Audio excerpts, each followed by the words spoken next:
খেতে বসে পড়েছি, তোমরাও খাচ্ছ নাকি? খাও। তো কী কী রেসিপি আছে পুরোটা তুলে ধরার চেষ্টা করব। প্রথমে দেখাই, প্রথমে যেটা আছে শাক ভাজা। প্রথমে যেটা আছে শাক ভাজা, শাক ভাজার সঙ্গে আছে কাসুন্দি। শাক ভাজা দিয়ে কাসুন্দি দিয়ে আহা। আর আপনি নিতে পারেন একটু লেবুর রস। এটা হচ্ছে নোটে শাক, আর সুন্দর লাগে নোটে শাকটা খেতে।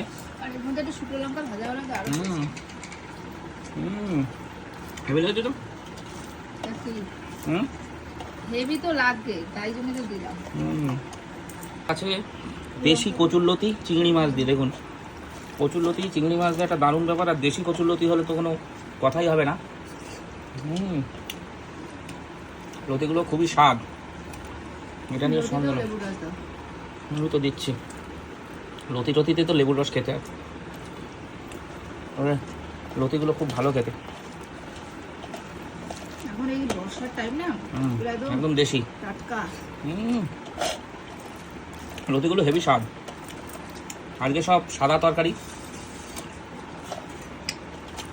এখনো রেসিপি আছে, ভিডিওটার সঙ্গে থাকুন। এইবার দেখুন একদম সাদা তরকারি। সাদা তরকারি বলতে এটা হচ্ছে ঝিঙে আর চিচিঙ্গা মিক্সিং আছে। আর এই দেখুন ট্যাংরা মাছের পেটে ডিমটা কিরকম হয়েছে দেখুন। লঙ্কাগুলো কই গো? বেরোচ্ছে দেখুন, চিচিঙ্গা আর ঝিঙে দিয়ে, ট্যাংরা মাছ দিয়ে। আপনারা অনেকে বলেন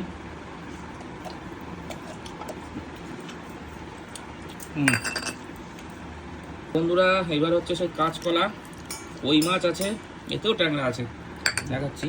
দেশি কই এক পিসই ছিল, আর এই ট্যাংরা দেখুন। আমি সবজি বেশি, ভাত কম খাই, এটা জানেন আপনারা। এসব দেশি মাছ আমার প্রতিদিন চাই। কই মাছটা কেমন দেখি।